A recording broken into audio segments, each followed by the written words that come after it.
So the question mark becomes, and as a states' rights guy, all right, the voters wanted this. They said it's cool. Right. It's upheld.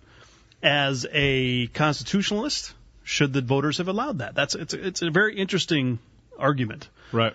Put that in the same face as the gay marriage decision. A number of states' voters said we don't want it. We're not going to have gay marriage in our state, and the Supreme Court overrode that. And they were disagreeing with Barack Obama in the 2008 election and most of the 2012 re-election campaign. He was also the one man, one. Right. He went through 2008 and 2012 as a change. Now we have rainbow lights on the on the White House. Right.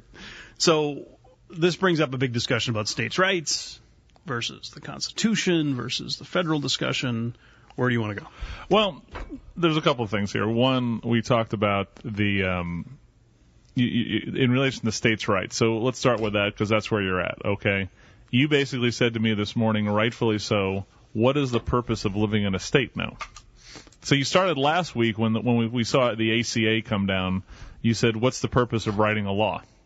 Because the words you write in relation to the Supreme Court lately means nothing. Now we're going into intention. We're going into set up by the states. What does that mean? And then before that, even the first decision, where you're compelled to buy a product, a consumer product, basically, which is what insurance is. You're using the Interstate Commerce Clause to compel people, and calling it a tax and all the things that we've done, to buy a product. What next? Do I have to buy Netflix? Do I have to like the Dallas Cowboys? And especially what's so stupid about, again, with the ACA is that insurance has always been, until the federal government got into the business of it, it's a state business. State regulated, a Department of Insurance. So if I buy Blue Cross, I'm not buying it from a general. It's Blue Cross Blue Shield of Arizona. Right. That's the way it's always been done. Remember, one of the tenets of fixing healthware is buying across state lines? Right, so they don't let you do that. Right. But they compel you to buy something that's right, and that's what kills you. So they won't let you buy across state lines, right, because it would create more competition.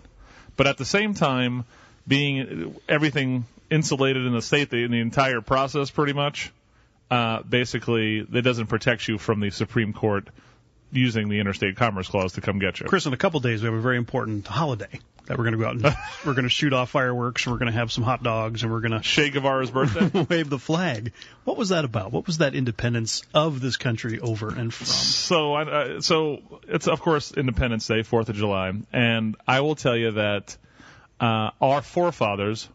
Okay, sorry, this is sexist. Four beings, okay, were escaping Europe to get the hell away from government. Too much government interference in their lives. The freedom to do what they needed to do, no matter what they were, right? Because if they were the wrong religion, the wrong whatever, they had to get the hell out and go basically face a whole bunch of horrendous obstacles, oceans, bad weathers, the natives trying to kill you, all these things for a better life, right? And I will tell you that when I look at the ACA... So 13 states came together, and they said, look, we're going to create this independence, we're going to do this federalist system. Right. And they put a gazillion checks and balances, Bill of Rights, all the different things at the federal level, because they understood the role of a large encroached federal government. And they knew that the states were these little petri dishes of experience. If Massachusetts was too difficult, you'd jump over to New York. If New York was too hard, you'd jump down to Connecticut.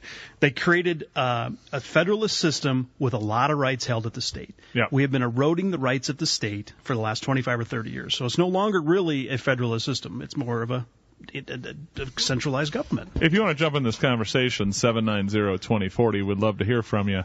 So here's my thing. I heard it again. I've heard it all weekend about the Supreme Court decision on gay marriage.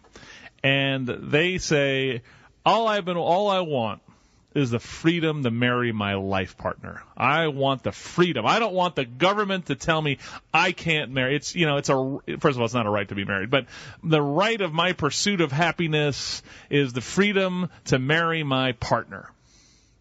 So you want freedom. Is that what you want? You want freedom from the federal government, basically not in the bedroom. Right. That's what you want. I can buy that argument. Well, you know something?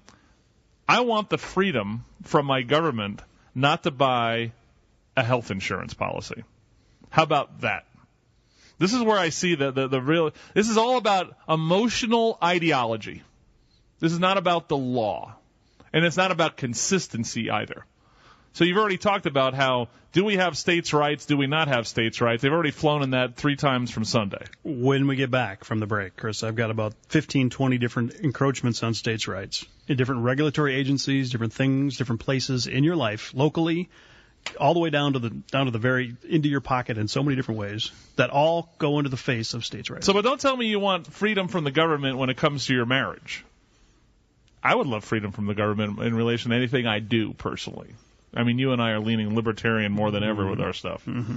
But I will tell you, I want freedom not to be forced to buy a crappy, high-priced, high-deductible health insurance product, so I have to pay for somebody else's health insurance. So you're saying I'm okay with I'm okay with the freedom in the bedroom and the gay marriage issue and the ability to get married, but yet give me the freedom on the other side.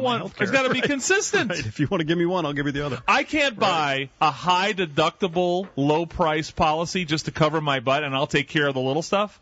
Where the hell are we? Russia? I mean, it's so dumb.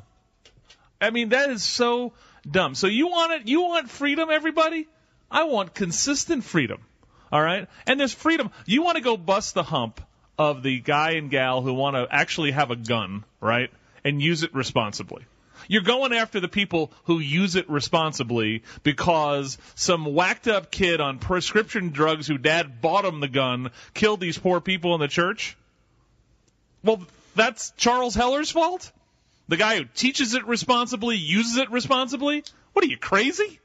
So if you want freedom, you better watch how you throw your freedom around because you want freedom across the board. So my thing is, you want freedom, you want to have the freedoms that you want to curtail are the ones that could use to be hurt somebody else, right? So if I buy a low-deductible Aetna policy with a $5,000 deductible that just covers me, why is that affecting anybody? Okay, so you want more money to go pay for the poor guy who can't pay for it? Just raise my taxes. I'll play. Stop screwing around with I can't buy a policy. I don't buy the right policy. You're so true. I can't buy the right policy. So, I mean, that's freedom? So Jim can marry Bob, but Chris can't buy a high deductible Aetna policy? Get the hell out of here. What are you, crazy? Chris, you're not smart enough. They have Gruber, the central planner, MIT professor. He knows better than the free market on how to deliver goods and services to the common person. You're not smart enough, Chris. You just don't know. It's for your own good. We got this covered. It's too complex for you to understand. We're on it. Thank God we're playing Yes all day to soothe my soul. 790-2040. Mark Stegman's coming up next. Wake Up Tucson, 1030, KVO out of Boys.